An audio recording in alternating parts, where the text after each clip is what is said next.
kamu sudah membatasi, kamu membiasakan diri mengatakan saya tidak bisa membayar kewajiban saya. Ini deadline Gus, boro-boro saya mau bayar seminar, saya besok aja nggak bisa makan ini.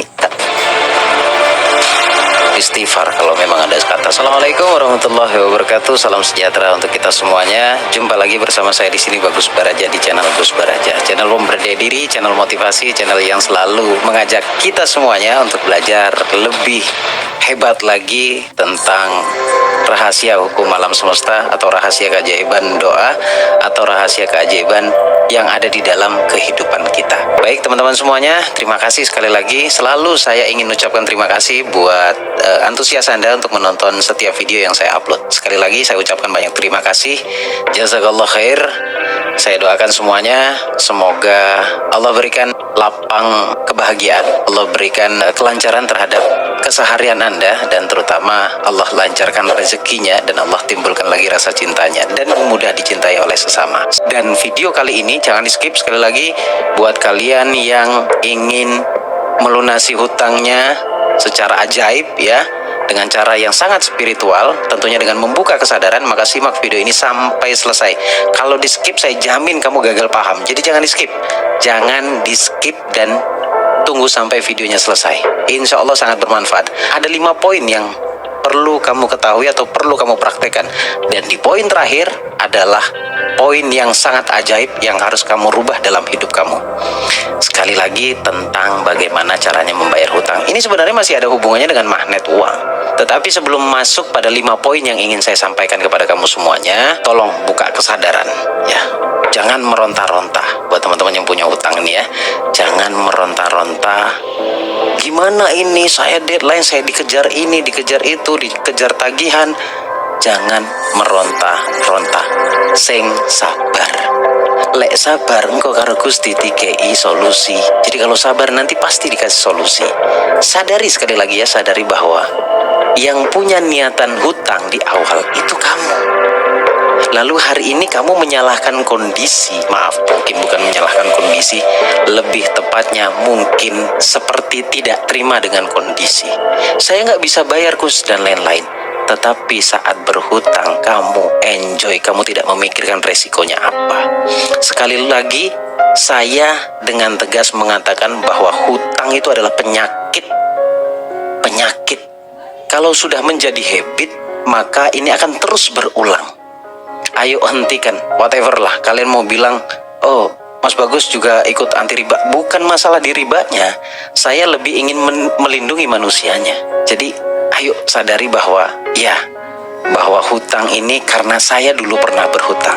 Jadi saya memaklumi orang-orang yang menagih kepada saya saat saya tidak bisa membayar. Saya akan jelaskan 5 poin, sekali lagi jangan di skip. Yang pertama adalah kamu harus benahi dulu kata. Karena kata itu energi, memiliki energi. Dan hidup kita di masa yang akan datang itu tergantung bagaimana kata kita hari ini. Jadi apa saja yang kita ucapkan. Maksud saya tentang kata itu ada beberapa kata yang harus dirubah. Bukan beberapa ya, satu aja. Nggak usah banyak-banyak deh, satu aja. Buat teman-teman yang kebiasaan ngomong hutang atau ngutang, itu dirubah, dibuang sejauh mungkin. Bahkan hilangkan dari ingatanmu kalau bisa. Meskipun tidak bisa, anggap saja hutang. Kata hutang itu nggak ada. Jadi buat kamu yang ingin membayar hutang, mulai hari ini kata hutang itu diganti dengan kewajibannya. Bahkan sejak kamu mendengarkan video ini, ganti kata tit dengan kewajiban. Selain kewajiban mungkin dengan amanah. Jadi mulai sekarang kita ucapkan bahwa yang tadi itu kita ganti dengan kewajiban. Karena memang membayar itu sebuah kewajiban. Jadi anggap saja itu kewajiban, dan memang itu kewajiban. Ini perlu digarisbawahi karena kalau kamu terus mengatakan hutang, yang ada kamu sedang memanggil hutang sebenarnya. Segimanapun kamu tidak mau secara lisan tentang hutang tersebut, tetap saja itu akan terpanggil. Jadi teman-teman jujur saja, karena kebiasaan ngomong hutang, maka justru bukan hutang malah pergi, malah terus datang. Karena ketika kita melihat uang tuh jadi lupa tuh. Ya secara psikologis lupa. Saat mau melakukan itu, saat butuh uang lalu tiba-tiba muncul di pikirannya adalah hutang. Jadi di saat kamu butuh uang, ya misalkan kamu mau buka usaha. Sekarang saya tanya, yang ada di pikiranmu apa? Pasti nggak punya modal. Ketika bicara tidak punya modal, yang otomatis muncul adalah hutang. Seakan-akan loh ya, saya tidak menuduh, seakan-akan kita menghilangkan keajaiban dari Allah. Sama, kita juga pernah berhutang. Jadi sejak saya merubah kata itu dan saya tahu resikonya, saya tidak mengambil jalan itu. Saya lebih mengambil jalan keajaiban dari Allah. Ya, perlahan buat teman-teman yang punya hutang dari sekarang, katakan bahwa hutang itu tidak ada, yang ada adalah kewajiban. Ganti dengan kewajiban atau amanah. Nih, sekarang saya bicara kesadarannya nih, 4 poin terakhir nih. Yang kedua yaitu sadari bahwa sesadar-sadarnya ya, harus menyadari dengan kesadaran tinggi ya dari hati, bahwa Allah tidak akan pernah membebani manusianya di luar batas kemampuannya. La yukallifullahu nafsan illa wus'aha. Tidak ada tuh, nggak ada ujian, cobaan, meskipun ulah tangan kita sendiri, Allah pun bertanggung jawab. Dan semuanya yang membereskan Allah. Jadi jangan berpikir bahwa kamu bisa melunasi kewajibanmu. Jangan pikir kalau kamu membiasakan diri, Allah akan selesaikan kewajibanku, Allah akan cukupkan kewajibanku, dan Allah akan bayar semua kewajibanku, amanahku. Jadi kewajiban. Jadi kewajibanmu juga Allah yang ngurusi. Karena Allah sudah berjanji, ini janji Allah, bahwa kalau kita diberikan ujian, kesulitan, itu nggak bakalan di luar batas kemampuan kita. Dengan kata lain, Allah menganggap kita mampu untuk menyelesaikan itu. Saya mau nanya sekarang, kamu boleh jawab di kolom komen sebanyak-banyaknya. Jawab pertanyaan saya, dan saya mendoakan Anda supaya semua kewajiban Anda diselesaikan oleh Allah.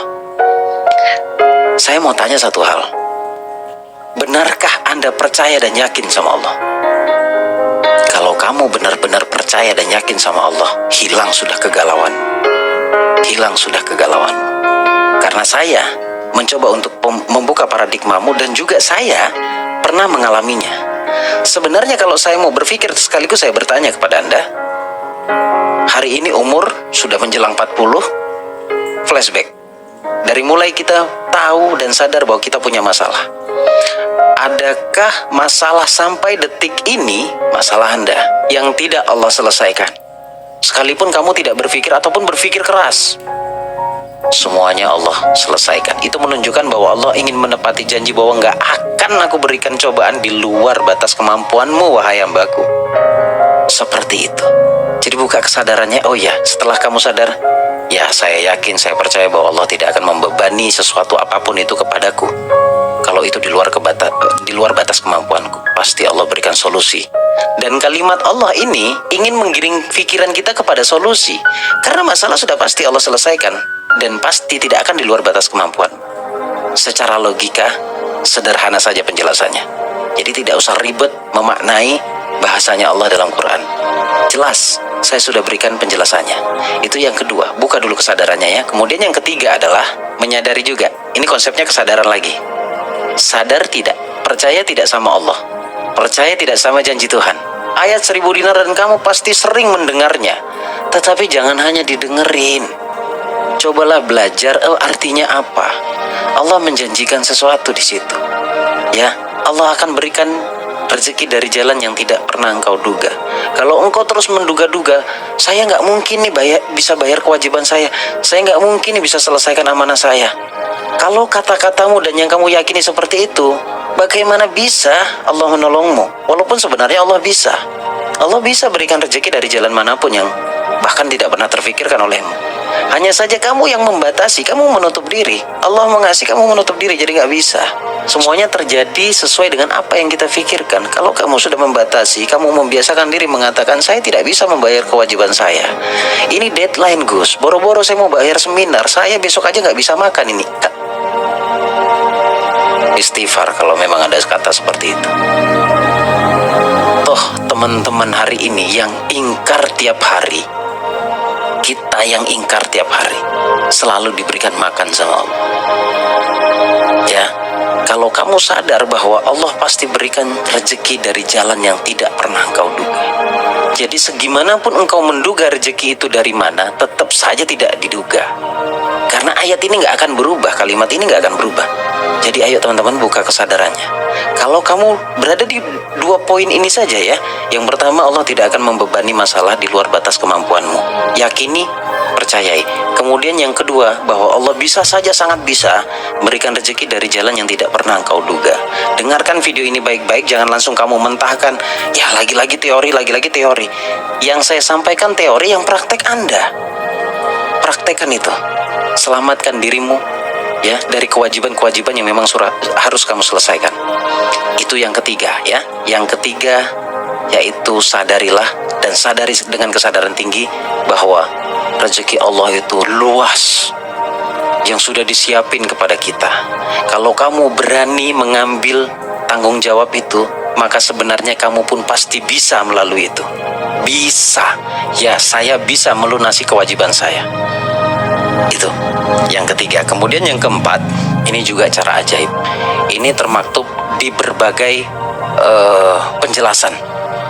Di kitab manapun juga menjelaskan tentang keajaiban sedekah. Ya, jadi sedekah rutin. Saat saya mengatakan sedekah, kamu jangan suudzon dulu. Ini kebiasaan ini jadinya. Kalau kita sudah suudzon dulu terhadap kebaikan yang disampaikan, maka semua kebaikan itu akan musnah, seketika akan menjadi nol. Gitu loh. Ya, sedekah sebisanya, semampunya. Kamu mau, kamu mampu. Tetapi jangan diakal-akalin menjadi kecil. Ya, kalau memang punyanya sedikit, ya udah disesuaikan. Walaupun kamu pagi 2.000 perak, 5.000 perak, lalu sore 5.000 perak, itu teknis yang sering saya ajarkan dan sudah terbukti, sudah banyak yang mendapatkan keajaibannya dan sudah banyak yang mempraktekannya. Menarik uang dalam waktu 24 jam. Anda bisa langsung cek di kolom komen di 2 video, part 1 dan part 2. Di sana sudah ada beberapa yang sudah berhasil. Kalau satu berhasil, kalau satunya enggak, apakah ilmunya yang salah? Bukan, tetapi mindset kamu yang kurang pas. Gitu ya. Jadi yang keempat adalah sedekah. Saya akan tawarkan cara bersedekah yang sedikit keren menurut saya dan menurut beberapa ulama, bahkan Syekh Ali Jabir juga pernah mengatakan ini. Kalau saat sedekah, ya, saat kamu bersedekah, 100.000, 10.000, 200.000, 1 juta, saat itu juga kamu hajat sama Allah, berdoa sama Allah. Udah nggak usah mikirin, wah kalau begitu sudah nggak ikhlas Gus, nggak usah mikirin begituan. Gak usah mikir yang begituan. Kamu melakukan 2 hal yang berbeda. Pertama, kamu melakukan perintah Allah untuk bersedekah. Kedua, kamu juga melakukan perintah Allah untuk berdoa. Ud'uni astajib lakum. Jadi ruangnya berbeda. Bukan berarti ketika kamu berdoa, kamu menganggap bahwa sedekahmu menjadi tidak ikhlas. Ikhlas itu di sini, dan itu menjadi rahasia antara kamu dengan Allah. Itu rahasia pribadi kita masing-masing. Jadi di saat kamu bersedekah, bermunajatlah di sana. Kalimat munajatnya sederhana, ya Allah, terimalah amal solehku walaupun tidak seberapa ini ya Allah, dan jadikan sebab ya Allah, jadikan sebab. Engkau lunasi semua kewajibanku ya Allah. Engkau mudahkan aku menyelesaikan semua kewajiban dan amanahku ya Allah. Setiap kali berbuat sedekah, setiap kali kamu bersedekah kepada siapapun, ucapkan ini di hatimu. Setelah orangnya pergi, kamu sudah membuat orang itu senyum, itu sudah hebat. Setelah itu kamu balik arah, sebisa mungkin tundukkan kepalamu, lalu kamu berdoa, ya Allah, terimalah amal solehku ini yang mungkin tidak seberapa, dan jadikan sebab amal solehku ini engkau kabulkan hajatku ya Allah. Tolong kau lunasi utangku ya Allah. Tolong kau lunasi kewajiban dan amanahku ya Allah.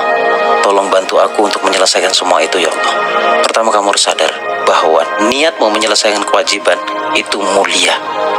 Karena masih banyak orang punya uang, dia nggak mau selesaikan kewajibannya. Malah dia mikir, ini mendingan disimpan aja deh daripada saya bayarin. Masih banyak loh orang yang seperti itu. Oke, kita masuk pada poin yang kelima. Ini poin yang paling penting. Poin yang paling penting. Kalau di skip rugi Anda. Ya, yang kelima adalah, saya beri contoh. Kalau misalkan kewajiban yang harus kamu selesaikan atau kamu lunasi itu 10 juta katakan di bulan depan, maka kamu harus berani mengatakan, ya Allah, 2 minggu 10 juta. Tolong ya Allah, aku ingin menyelesaikan kewajibanku. Ini hanya sekedar contoh. Angka sekedar contoh, waktu juga sekedar contoh. Ya, katakanlah, sekali lagi saya katakan, katakanlah kewajibanmu 10 juta yang 1 bulan harus dilunasi. Kamu harus berani mengatakan saat ini, saat kamu nonton video ini. Ayo silakan ucapkan sekarang, ya Allah, 10 juta 2 minggu. Tolong ya Allah, dimudahin untuk menyelesaikan kewajibanku. ya Allah. Tundukkan kepalamu berdoa. Ya Allah, 2 minggu 10 juta datang dari berbagai arah, dari segala sumber, agar aku bisa menyelesaikan kewajibanku ya Allah, amanahku ya Allah. Tolong ya Allah. Baca sholawat. Jadi awali dengan sholawat, tutup juga dengan sholawat. Maaf tadi kalau misalkan saya kelupaan memberikan contoh. Intinya kalau konteksnya berdoa, awali dengan sholawat, tutup dengan sholawat. Ini bagian pentingnya. Dan tolong setelah kamu melakukan 5 hal ini, perbanyaklah istighfar dan syukur. Istighfar secukupnya tapi dengan rasa. Perbanyak syukur bahkan tak terbatas. Insya Allah semuanya akan dimudahkan dalam menyelesaikan kewajibannya. Saya Bagus Baraja, saya mendoakan Anda semuanya. Ya Allah, siapapun yang menonton saat ini, dengan segala kekuasaan-Mu ya Allah, ya Jabbaru ya Qahar, angkatlah permasalahan mereka ya Allah yang nonton saat ini ya Allah. Ya Allah, saya Al-Fakir mendoakan seluruh sahabatku yang nonton, yang melihat saya hari ini ya Allah. Bagi mereka yang mempunyai kewajiban, baik itu angkanya kecil maupun angkanya besar, ya Allah tolong angkat semua permasalahan mereka dan selesaikan urusan mereka ya Allah. Permudah ya Allah dan perbaiki hati mereka ya Allah. Tolong ya Allah, selesaikan kewajiban atau amanah mereka. Engkau yang punya kuasa, Engkau yang memberikan rezeki ya Allah. Aminkan teman-teman, aminkan dalam hatimu, lalu tutup dengan sholawat. Allahumma sholli ala sayyidina Muhammad wa ala ali sayyidina Muhammad. Dengan barokah dan karomah kalimat sholawat, Allah mudahkan semua urusan kalian. Terima kasih teman-teman, dari hati saya mendoakan Anda semuanya. Karena terlalu banyak yang komen tentang hutang saya. Saya sebenarnya gak mau bahas ini, tetapi karena saya lihat Anda semuanya perlu. Semoga apa yang saya sampaikan dengan konsep penyelesaian secara spiritual, meskipun hari ini kantong kita nggak ada, kantong kamu nggak ada, tetapi percayalah keajaiban Allah itu bisa muncul kapan saja dan bisa muncul berapa aja jika Allah berkehendak. Agar Allah berkehendak, maka kita harus rayu Allah, karena Allah yang pegang alam semesta. Semoga Allah selesaikan semua masalah kalian. Terima kasih. Saya Bagus Baraja Al-Fakir, si miskin ilmu, lemah dalam pengetahuan. Mohon maaf lahir batin. Assalamualaikum warahmatullahi wabarakatuh.